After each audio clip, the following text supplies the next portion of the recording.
What happens when a group of rich girls mocks the quiet girl at their table, not knowing her brother is the most ruthless billionaire in the country? They laughed at her shoes, they whispered behind her back, they made her pay for their drinks and called it cute. But then a black car pulled up outside. A man in all black walked in silent, cold, terrifying. And when he said just 5 words, the entire table froze. The cafe buzzed with conversation and the clatter of forks against porcelain. But at the corner table by the window, the noise was mostly filtered into laughter, sharp, smug, and occasionally cruel. Emily sat with her hands wrapped around a lukewarm cup of tea, smiling quietly, while the group around her exploded into stories about luxury vacations, private schools, and designer drama. Tiffany, draped in a jacket that probably cost more than Emily's monthly rent, scrolled through her phone. "Did you see this girl's outfit at the mixer last week? It looked like she got dressed in the dark. Twice." Laughter erupted. Emily gave a soft smile, unsure if it was safer to join in or stay quiet. She did both, or neither. "Emily," someone said, glancing at her thrifted cardigan, "where do you shop again?" "That cute little vintage place near the train station." "Right." Emily blinked. "Yeah, it's affordable, adorable," Tiffany corrected. "So quirky. I swear only you could pull off looking like accidentally poor but still kinda sweet." More laughter. Emily stirred her tea.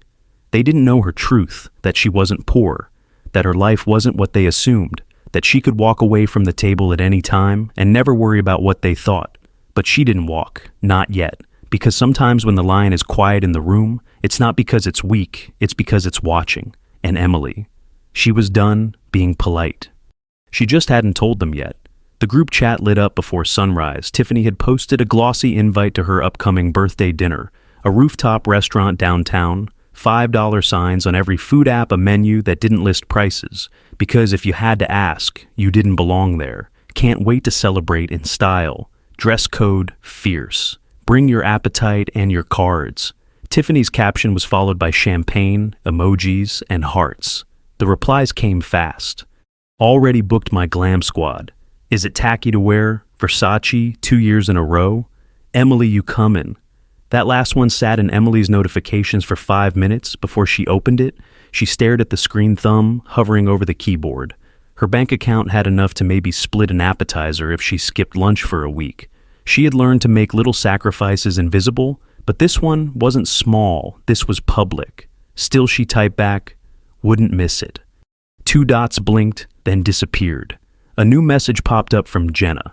"You're brave. I'd die if I showed up without a designer." Tiffany followed up with a laughing gif. "It's okay, Em. We'll sit you near the window so the skyline can distract from your shoes." Emily locked her phone and closed her eyes. That night she sat at the kitchen counter staring at the dinner invite again. Her brother walked in, dropping a set of keys on the granite. He studied her face. Calm on the outside, but something storming underneath. "You got the text," he said. She nodded. "You still want to go?" He asked, voice low. Her voice barely wavered. "I need to." He leaned back at arms crossed. "Fine. But you know the deal." She reached for her phone, opened a private message, and typed only 5 words. "It's happening, just like you said." The reply came instantly. "Then I'll handle it." She didn't smile, but something behind her eyes changed. The city pulsed beneath the rooftop like a living painting, golden lights shimmering over glass towers, laughter rising from street corners, and music humming through high-rise windows. The restaurant sat atop it all, a palace in the clouds, reserved for the glamorous and the ruthless. Emily arrived quietly. Her dress was a muted navy, pressed clean but unbranded. Her heels were low, reliable and worn only on rare occasions. Her makeup was minimal.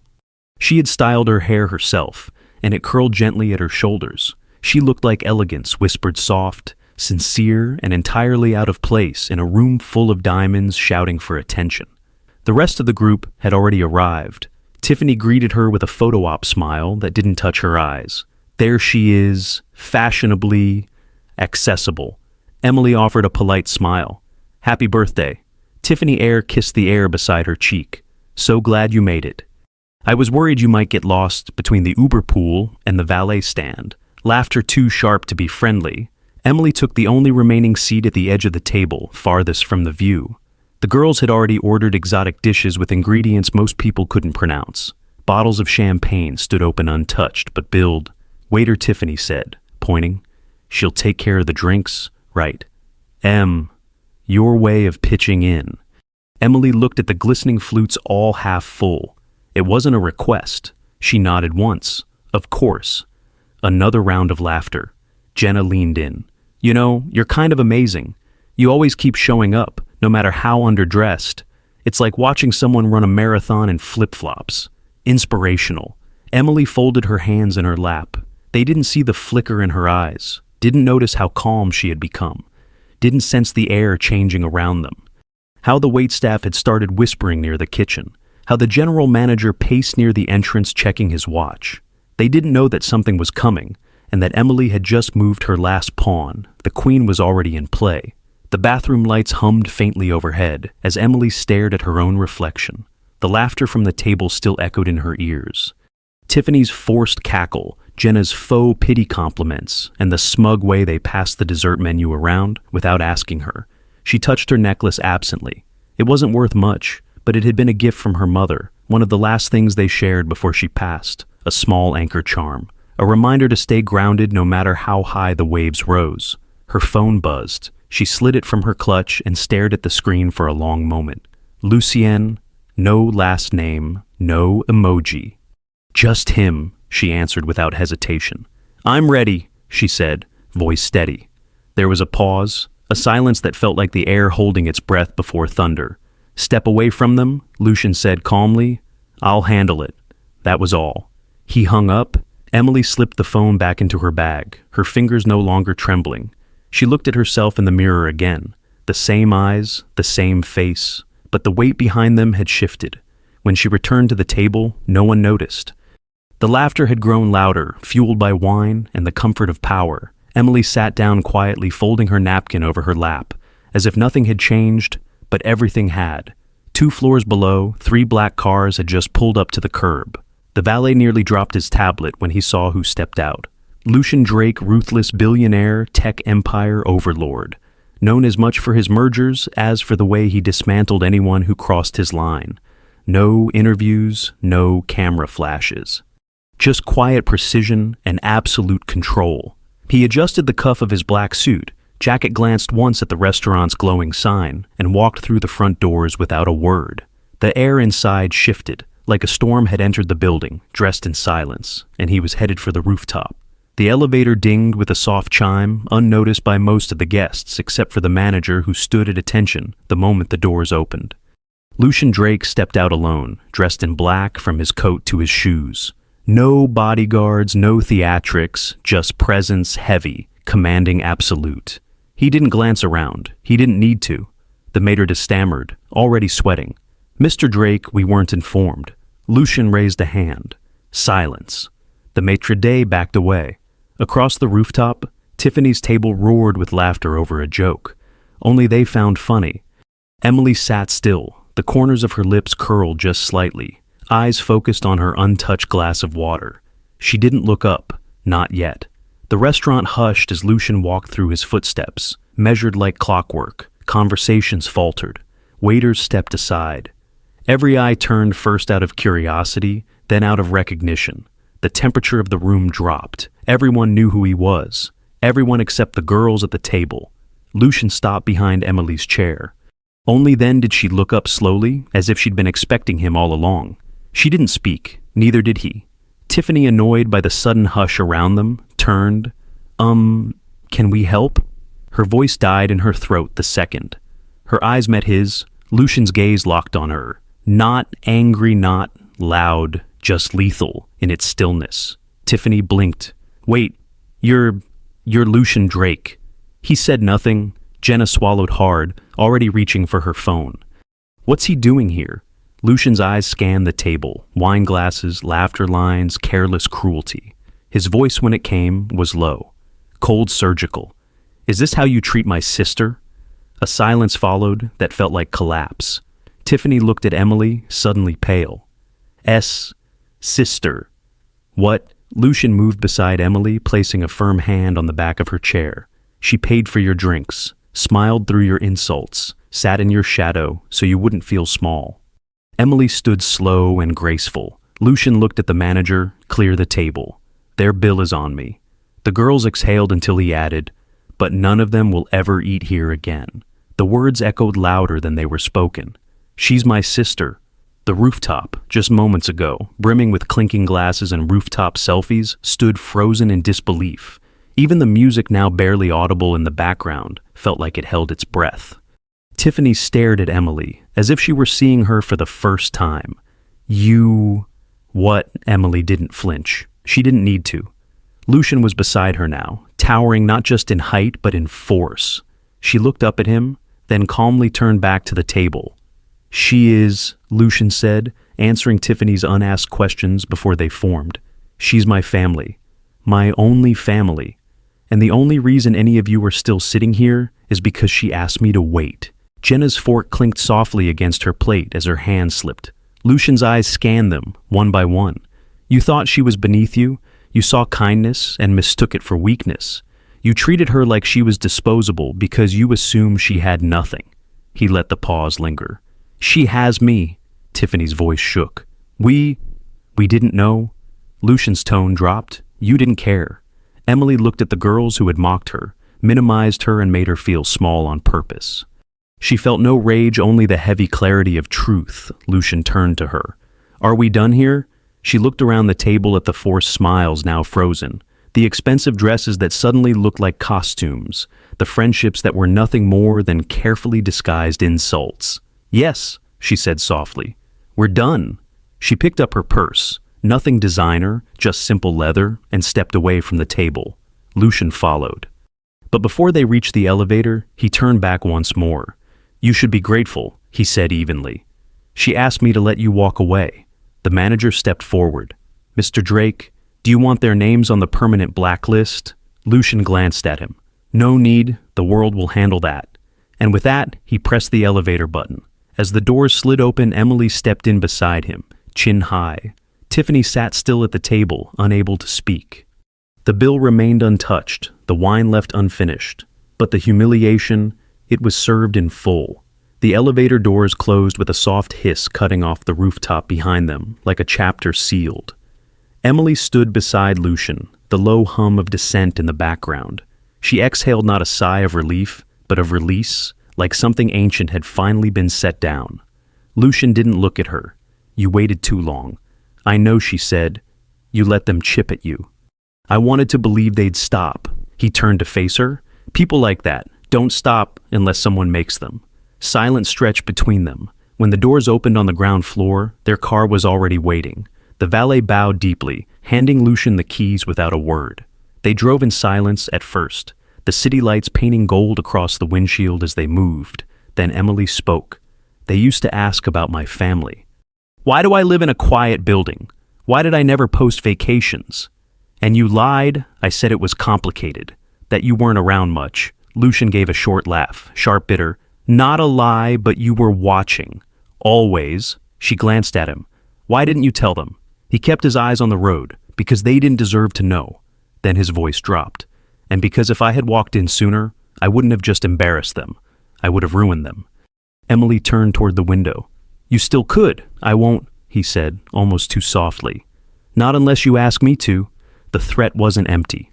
She knew what Lucian was capable of. Corporations dismantled with a phone call, fortunes erased overnight. Ruthless was the word the world used for him, calculated cold. But beside her, he was just a brother who had waited too long to protect her out loud. You don't have to, she said. They already ruined themselves. At home, Emily stepped into the quiet penthouse that her friends had never seen, walls lined with art ceilings high and full of air. She kicked off her shoes and let the silence settle. She wasn't angry anymore, she was done shrinking. And the next time someone asked who she was, she wouldn't have to hide it, because her last name wasn't something she needed to explain. It was something she'd let echo. The sun filtered softly through the sheer curtains of the penthouse, casting gentle light over polished floors and clean lines. Emily sat at the breakfast table, a mug of coffee in her hand, scrolling through her messages. Her group chat, once a hive of fake compliments and curated drama, was now silent. Or rather, it had become something worse, desperate. Can we talk? I didn't mean what I said. I swear that night got out of hand. I was drunk. Lucian was terrifying. Please tell him not to blacklist my dad's company.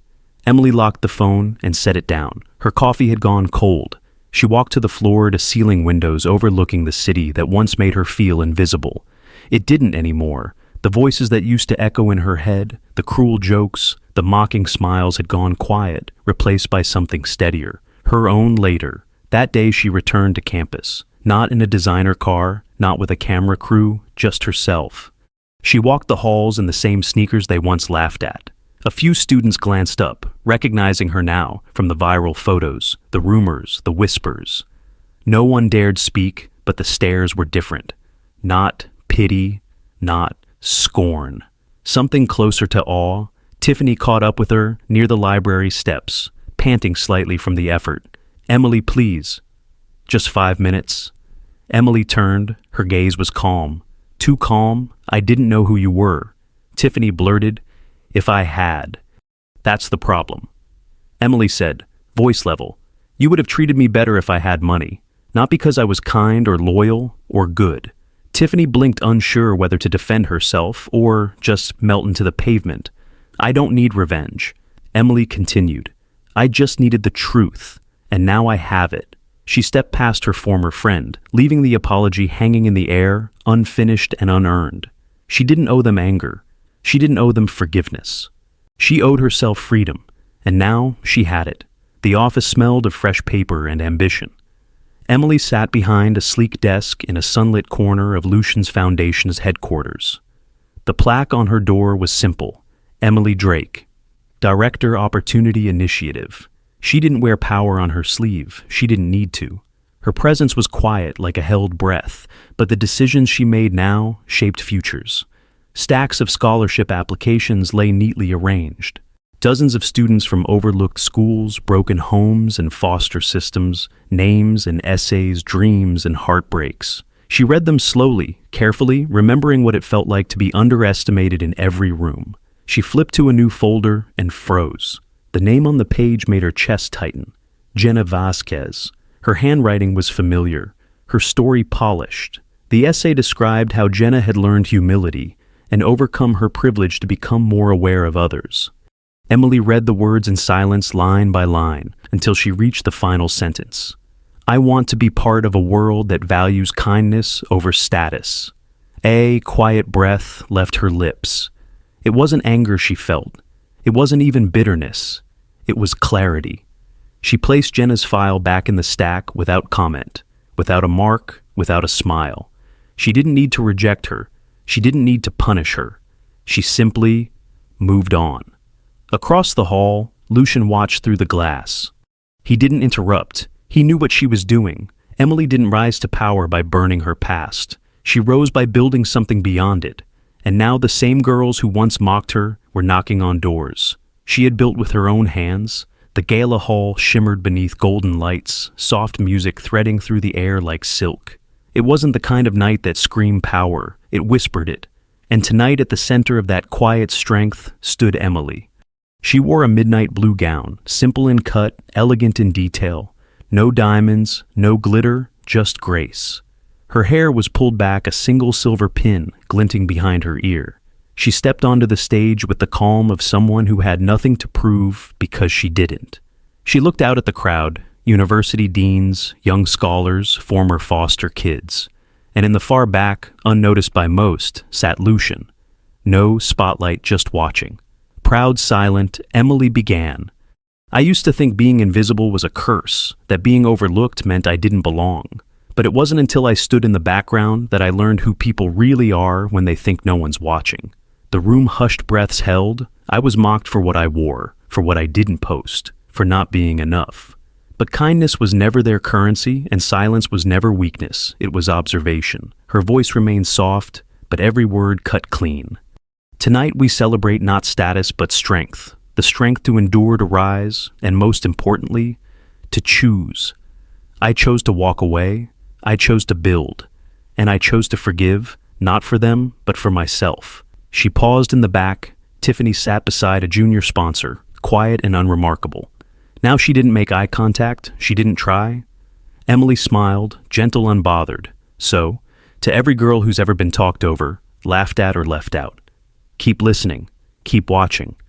Because one day you won't just rise, you'll rise higher than they ever imagined and quieter than they ever feared.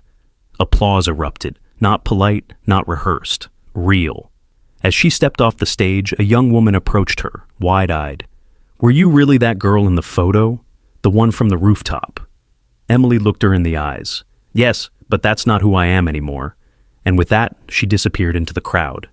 Not as someone who had been laughed at, but as someone unforgettable. They thought they broke her. They thought silence meant she had no power.